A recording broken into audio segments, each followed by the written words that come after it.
రాష్ట్రం తెలుగుదేశం పార్టీ అధ్యక్షుడు పల్లా శ్రీనివాసరావు, ఎన్జీఆర్ వైద్య సేవ చైర్మన్ సీతంరాజ్ సుధాకర్ పై తెలుగు శక్తి అధ్యక్షులు బివిరామ్ విమర్శనాస్త్రాలు సంధించారు.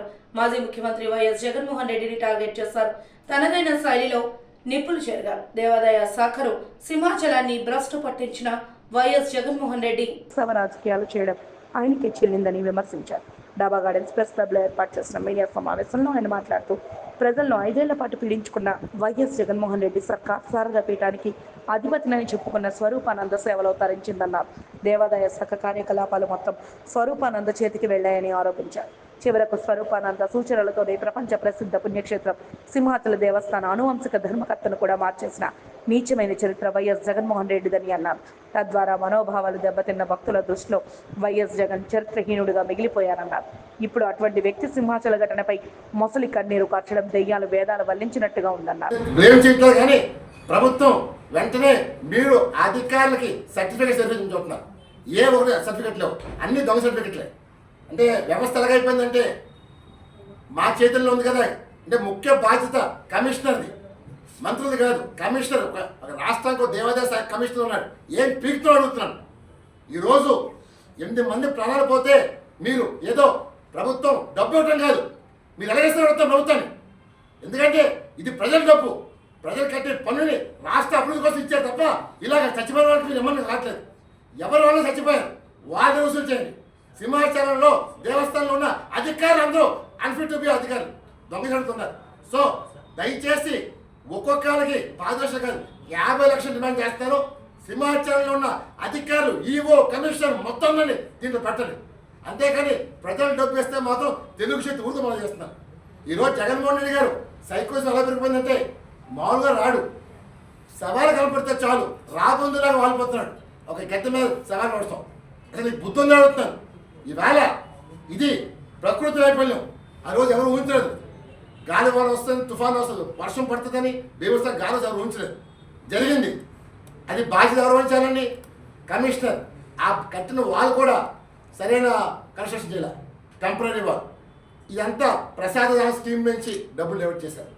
మరి ఇంత చేస్తుంటే ఈ అధికారుల్ని ఎందుకు వదిలేస్తారు అడుగుతున్నారు. ముఖ్యంగా సింహాచలంలో ఉన్న అధికారులు ఎవరికి సర్టిఫికెట్ లేవు. దే ఆర్ నాట్ చదువుకోలేదు, దొంగ సర్టిఫికెట్ ఉన్నారు. మరి ఇలాంటి వాళ్ళు ఉంటే భగవంతుడికి అపచారం ఏం చెప్తున్నారు. దాన్ని ఒకటే కోరుతున్నాను, దయచేసి దీన్ని ఏదైతే సీఎం గారు ప్రకటించారో అది ఆపమని చెప్పి డిమాండ్ చేస్తున్నాం. అధికారులు నిర్లక్ష్యం చేశారు కాబట్టి ఈ డబ్బు వాళ్ళ ద్వారా కట్ చేసి ఇప్పించాలి. అప్పుడే ముందు మిగతా శాఖల్లో అన్ని శాఖలో ఒక భయం పుట్టుకొస్తుంది. చచ్చిపోతూ ఉంటుంటే ప్రభుత్వం ఇస్తుంటే వీళ్ళు భయం రావట్లేదు. అదే డెఫినెట్గా దీనికి అధికారులు శిక్షించాలని కోరుతాను. శిక్షణ కాదు, డబ్బు వస్తుందని కోరుతున్నాను. అండ్ నెంబర్ 2, దీనిపైన మనం మాట్లాడుతున్నామో వాళ్ళు నేను ఈవేళ శుక్రవారం నాడు చర్చకు రమ్మని చెప్పి పిలిపించాను. అయినా నో రెస్పాన్స్, స్టేట్మెంటే తప్ప వాళ్ళు మాట్లాడలేదు. దాన్ని ఒకటే కోరుతున్నాను. ఇష్టం పల్లా శ్రీనివాసరావు, నీకు నేను ఎవరినైనా 3 సార్లు అవకాశం ఇస్తాను. సండే అయిపోయింది, నేడు అయిపోయింది, శనివారం కానీ నేనే చెప్తాను. టైం 11 o'clock దస్పాల హోటల్లో నేను వెయిట్ చేస్తాను. రాని సమయం వాళ్ళు రాకపోతే నీ భాగత్వం ఇంకా నెక్స్ట్ పెడతానని మనం చేస్తున్నాను. ఈరోజు సౌత్లో కూడా నాకు చాలామంది ఫోన్ చేస్తున్నారు.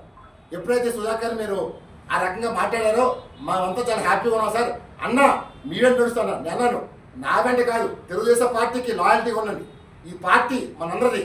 అంతేకాని ఎన్టీఆర్ పెట్టిన పార్టీకి చావు లేదు. మనందరూ పార్టీకి మోస్తంభాలు. అదలా దయచేసి తప్పు చేస్తే మీ ప్రాంతంలో ఏ నాయకుడైనా ఐ డోంట్ కేర్, అది ఎమ్మెల్యే కావచ్చు, ఎంపీ కావచ్చు, ఆధారంతో నాకు ఇస్తే ఎవడైనా సరే నేను బజారు పెడతానని చెప్పి మరొకసారి ప్రజలు మనవి చేస్తాను. ఎందుకంటే నేను కోవట్ కాదని, వైసీపీ కోవట్ కాదని చంద్రబాబు గారు చెప్పే వరకు రామ్ తెలుగుదేశం పార్టీ అభిమాని, ముఖ్యంగా నా అభిమానిని చంద్రబాబు చెప్పే వరకు ఈ దండయాత్ర అమలు చేస్తాను.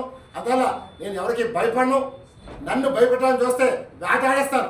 ఒకటే చెప్తాను, ఇంకా తెలుగు సిద్ధాంతం ఒకటే, తప్పు చేస్తే కాలు తీసే, అబద్ధం ఆడితే నాలుగు కోసే, నో పోలీస్, క్రైమ్ రేట్ తగ్గిస్తాను, ఒక బొప్పుడుగా మారుతాను. ఈవేళ ప్రజలు పీడిస్తుంటే ఇక్కడ చూడదలుచుకోలేదు. ఈవేళ నా రాష్ట్రాన్ని కాపాడటం కోసం గతంలోనే జగన్మోహన్ రెడ్డి పాలనలోనే దండయాత్ర చేశా. పుల్లూరు వెళ్ళాను, కడప వెళ్ళాను, అందువల్ల ఈ రోజు నన్ను పొల్లా టచ్ చేశాడు. డెఫినెట్గా తెలుగుదేశం పార్టీ కోవట్లు అందరూ ఏర్పడేస్తారు, ఎవరిని ఉపేక్షించలేదు. అందువల్ల చంద్రబాబు నాయుడు గారి కలంకం తాకుండా తెలుగుదేశం పార్టీని శాశ్వతంగా అధికారం ఉండేలాగా తెలుగుదేశం పార్టీ చేస్తుంది. జై హింద్.